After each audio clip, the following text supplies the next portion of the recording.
place to start, I think, is inside the KFC Yum Center, where Louisville and Kentucky got together for a Tuesday night in-state battle between top 15 teams. Final score, number 12 Louisville 96, number 9 Kentucky 88.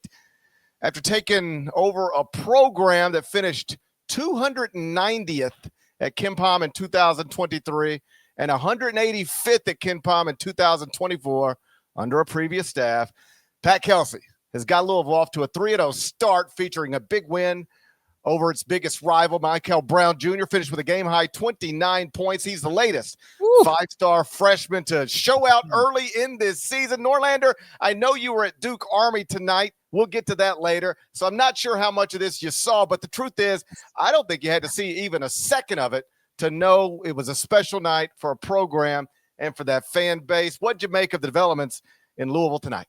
Yeah, no, this is where we got to start. Hello, not from Champaign, Illinois. We'll get to that in a few. I'm happy to see Parrish was actually able to hop on an airplane. I know that everyone that watched and consumed our Sunday show, the promises was that we would go live Tuesday night. We are good by our word. Promote something. We're going to show up. I'm now back at my house. We'll talk about all the other stuff later. I did get to watch the first half of this game. Also want to be a little bit transparent with the audience. This is a fly by the seat of our pants kind of show. Some of the stuff I saw, some of the stuff I didn't. GP was in studio doing a whole bunch of stuff as well. So thrilled to tour through a night. I noticed someone in the chat said this really felt like the night the college basketball season arrived. I wouldn't necessarily agree because we've had some good nights. I was dialed in last Friday, Carolina, Kansas, Koa Pete show to open the season. But I get the sentiment. Just an array of really interesting games and interesting results. And let's dive in. I'm psyched to be doing this. And anyone waking up with the pod ready for you on a Wednesday, don't get used to this. This is a rarity, but we wanted to deliver as we said we would. I do think Louisville winning. Hey, let me just say, if you want to stay up with me till 2:00 in the morning every Tuesday night during the season, I'm happy to do it because I'm up anyway. I don't know about that one. Okay, so I just wanted you to have to reject something. I want to be able to tell our bosses, like, listen, I told Norlander if he wants to go live every Tuesday, we could, but he's got kids and school and stuff, so whatever. But I was willing to die. I was willing to die for the Eye on College Basketball podcast. I think you're still going to be close to death at multiple points this upcoming season for sure. And if we actually did that on a semi-serious note, the pod literally might not start until like 1:40 a.m. on some of those nights. So we're not going to commit to that schedule. Couple of takeaways on the Kentucky Louisville stuff. Yes, Mikel Brown Jr.'s performance is the next one, and for a great freshman, he's not a surprise going in, top 5 freshman coming into the season. Now he had his moment. Here's yet another one. I mean, they're just coming one after another. And the first half that I was able to see, and just so we're clear here, I wasn't able to see the second half because I was at Duke Army and had to do some media availability stuff. And then obviously I wanted to scoot my way home and listen to Texas Tech, Illinois. We'll get to that in a few. But for Brown to do what he did, 29 points, 5 assists, 10 of 11 from the line. I know Conwell also had a really nice game, hit 4 triples. Louisville to announce its full-on return. Last season, you make the tournament, obviously a huge turnaround, but you beat Kentucky. You beat Kentucky in a situation where I know Kentucky and Louisville fans felt a little bit awkward that, they'd never played this early in a season period. They had never played the basketball game before the Louisville-Kentucky football game. So I know on a certain level you were so eager for this, but it felt probably weird for Kentucky and Louisville fans. Like, you usually like to get 7, 8, 9 games into the non-con before you build up to that game, typically around Christmas. Here we just dove right into it, added to a really awesome second weekend in college basketball, an awesome Tuesday night. And when I was watching courtside during the Duke Army game, Louisville just was on all cylinders. They looked tremendous. They looked like the team that was just ready to go, ready to make a statement. That winds up being the case. Now, I know Kentucky made the push in the second half, from what I could tell and pick up here before we got going. I know Jalen Lowe had some good moments, had some bumpy moments there. You're on the road if you're Kentucky. You're playing against a Louisville team that's inside the top 15, and justifiably so. The Cardinals were able to score at a high clip, 1.25 points per possession. Most of that was Brown and Conwell. I understand that, but they really did distribute a ton as well. 20 assists. And let me check this. Just 6 turnovers, none from Conwell, only 1 from Brown. That's big time stuff. I know Aberdeen was the big player that really stepped up. He had some really nice moments for Kentucky, but you didn't get quite enough out of Oweh. You didn't get enough out of Lowe. Cam Williams, you want to see more. Garrison didn't step up enough there. This is great for college basketball. It's great for the rivalry. You need a little push and pull with this one. Kentucky owns the series historically between these two. Had not lost a game in the series in 5 years. Louisville gets the game on its home floor, puts up 96, by the way. I'd say I was surprised by the fact that even though GP it was in hostile territory, you got to go into the Yum Center. I wouldn't have expected Louisville to crack, I don't know, 83, 84 against a Kentucky defense that I think is going to round into shape. There's no Jay Quayton's obviously involved in the roster there, but yeah, if you're Pat Kelsey, come on now. In fact, I haven't been watching the screen in full. I know we've got the stats up here. Did you see this? I saw this moments before we went live. Kelsey dislocated his finger celebrating with the fans. Did you see that? I did not see that. Well, the irony here is everyone knows it's L's up if you're Louisville. Kelsey is literally making a W with his hand because he had to courtesy the photo and the tweet courtesy of Pat 40, obviously there to cover the game. So he goes and celebrates afterward, and in the midst of celebrating with the fan base and with the students, he somehow gets his finger dislocated, and now he's rocking a W for the foreseeable future. Your thoughts on what went down in Louisville on Tuesday? Well, if you flip that upside down, you can almost get an M. There you go. We doing gang signs on the pod again? This is something that's come about. I mean, accidentally. If you're raising the M, you got to know how to do an M. If I'm Pat, I'm thrilled. Just big picture stuff. Like you mentioned, this is the first victory for Louisville over Kentucky since December 26th, 2020. So yeah, roughly 5 years. The program he took over had been driven down to a place I didn't think a program of that stature could be driven down. And for him to get it back to a great place so quickly is a testament to, yes, the program he's running, but also that administration that has set him up for success. So that's what leads to this night. But then you drill down on the game, and they got 29 from their 5-star freshman, but their 5-star freshman is special, and he can go out and create performances like that. My larger point is it's not like they shot crazy from three. They shot a lot of threes, which they're going to do this season.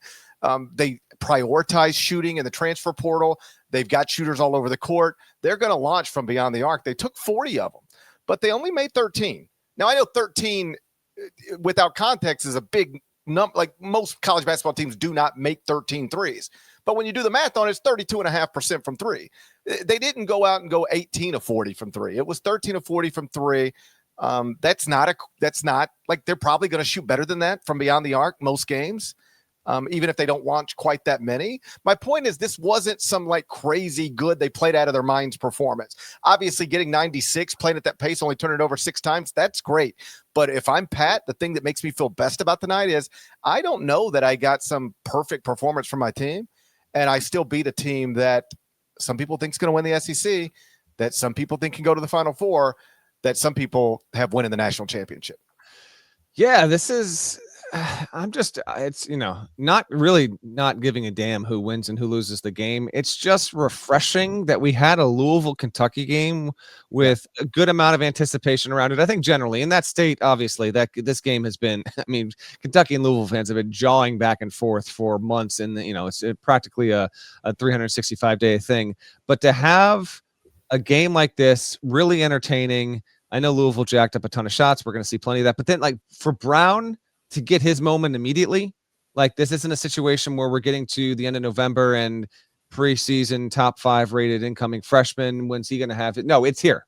It was here in the first big game. He showed up. He showed out. He was the most important player on the floor. He was the most effective player on the floor, and he was able to get largely what he wanted when he wanted it, and an important result for Louisville, which, by the way, we're still very early into the season. Kentucky was one at KenPom entering into the night. Duke has subsequently leapt over Kentucky, as you might expect, as a result of that. They were projected 1-point win in the metrics, but they get it done. They win by 8, and just touring through the box score just a little bit more here, GP. Kentucky, 14 turnovers. Interesting. They only had one fewer made 3-pointer. From 2-point land, they were relatively effective. You're just going to need more, depending on the kind of team you're going at. Like Garrison and Diabate both starting. That's not tremendously surprising. In fact, I think Kentucky's going to probably have to roll with 2 bigs for much of the season. Be interested to see how they filter through a lot of their lineups overall. If you're a Kentucky fan, never want to lose to Louisville. At least it's a Louisville team that's going to have the capacity to really make a push in the ACC. Now you get a breather before we'll be talking about Kentucky again next week. I'll be seeing them in person at Champions Classic when they go up against Michigan State. But it's just great to see Louisville back in this way. Again, they were back a season ago. They didn't win a game in the tournament. It was refreshing to, okay, this is the Louisville we know, but here's just the kind of win that transcends the state, really resonates here. And if they can get it done to this level, for the remainder of the month, then Louisville's going to have a chance if it doesn't lose, and it's got a chance to basically not take a loss in all of November. Then it could be a team that rises from where it is right now. I think it might be 12 in the rankings, GP, in the AP rankings, that is, to getting more to that top 5, top 6 conversation overall. Can't wait to see how Brown and Conwell continue to grow with each other. They got other good dudes on that roster, but it does feel like those two are going to be the ones that really dictate how high the ceiling can be for this Louisville team. Speaking historically, Mikel Brown's 29 points. That's the most for a Louisville freshman since Edgar Sosa got 31 in 2007. The freshman record at Louisville for points in a game is actually 32. Trivia time. Who holds the freshman record for points in a game at Louisville with 32? It's a trivia time. It's a late night trivia time. Yeah. Never Nervous Purvis. Never Nervous Purvis is obviously an excellent answer, perhaps the most sensible one, but it's not correct. You're in the right era. You're in the 80s. I really? You got to be in the 80s. Never Nervous Purvis was in the 80s. He ruined much of my childhood. And then this fella came along. Daryl Griffin was my next guest. The chat's loading up with it. Duncanstein.